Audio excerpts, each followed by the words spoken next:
मीरपुर नाम के शहर में तेजस अपनी पत्नी नीरू के साथ रहता था।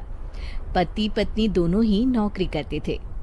एक दिन तेजस गांव अपनी माँ के पास फोन करता है। हेलो, प्रणाम माँ।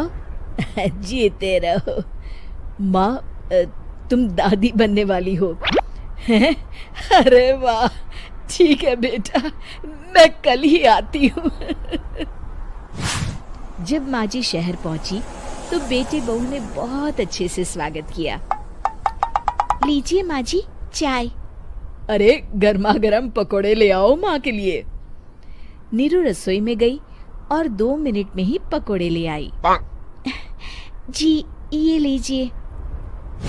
बहू, जादू से बनाए हैं क्या? अभी तो रसोई में गई थी। यम्मी।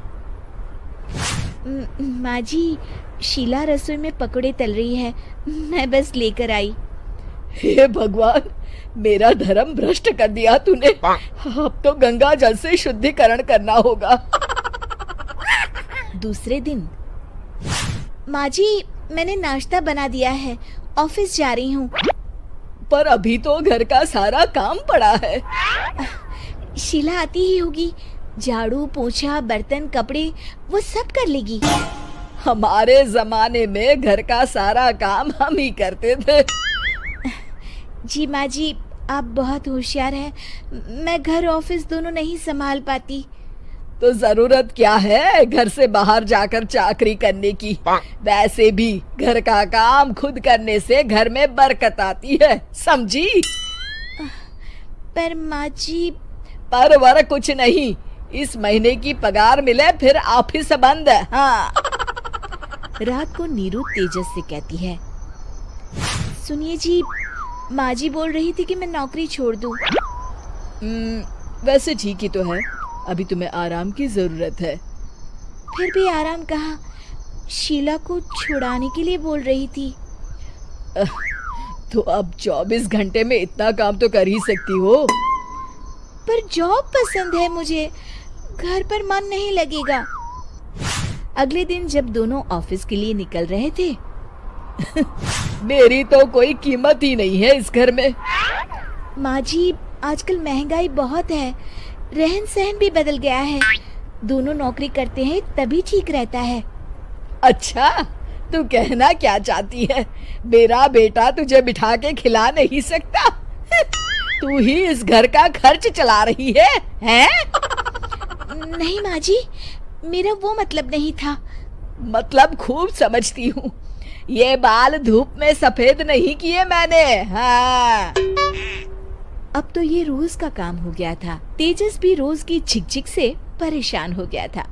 एक दिन उसने कहा, नीरू, वैसे भी तुम्हें मैटरनिटी लीव मिलने वाली है, तो अभी से ही छुट्टी ले लो। पर क्या, मेरी सैलरी अच्छी खासी है। आखिर नीरू ने रिजाइन कर दिया। जब बच्चा हुआ तो घर में सब बहुत खुश हुए। कुछ दिनों बाद तेजस फाइल देख रहा था। क्या हुआ तेजस, कुछ परेशान लग रहे हो? हाँ, वो हमारी जितनी सेविंग्स थी वो तो हॉस्पिटल में और छठी के फंक्शन में खत्म हो गई है नीरू। और अभी वैसे मंदी चल रही है तो मैं बोल रही थी कल मुन्ना को हेपेटाइटिस का टीका लगवाना है। नीरू, क्या पोस्टपोन नहीं कर सकते?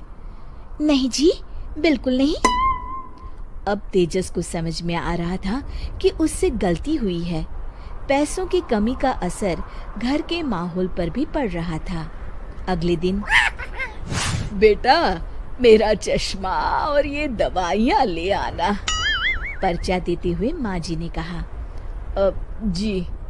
तेजस, मुन्ना के लिए दूध का डिब्बा और डायपर भी ले आना, और ये किराने के सामान की लिस्ट है, इसे भी लाना है। तेजस गुस्से में लिस्ट मरोड़कर फेंकता है और चिल्लाता है, पैसे क्या पेड़ पर उगते हैं? ये ले आना, वो ले आना। अरे पर ये जरूरत का सामान ही है। वो गुस्से में बिना कुछ कहे ऑफिस चला गया। अरे लंच तो ले जाइए।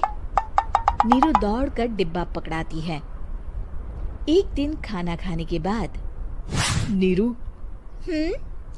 अब तो मुन्ना कुछ बड़ा हो गया, तो अब तुम वापस ज्वाइन कर लो ना जॉब। पर इस रिसेशन में जॉब मिलना बहुत मुश्किल है। ट्राई तो करो। फिर मुन्ना? माँ जी है ना, और एक फुल टाइम मेड भी लगा लेंगे।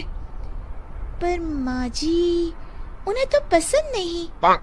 तभी माँ जी वहाँ आ जाती है और प्यार से नीरू के सर पर हाथ फेरते हुए बोलती है, अब मेरी समझ में आ गया बहू, पहले के और अब के समय में अंतर है। तुम काम शुरू करो, मुन्ना की जिम्मेदारी मेरी। मेरी प्यारी माँ जी। ये कहकर नीरू उनके गले लग गई। शिक्षा, परिवर्तन संसार का नियम है, हमें भी समय के साथ चलना चाहिए। उम्मीद है कि आपको हमारी ये कहानी पसंद आई होगी। कृपया हमारे चैनल को सब्सक्राइब करें और सभी अपडेट्स के लिए बेल आइकन जरूर क्लिक करें। और हाँ, वीडियो लाइक और शेयर करना मत भूलिएगा। Bye bye.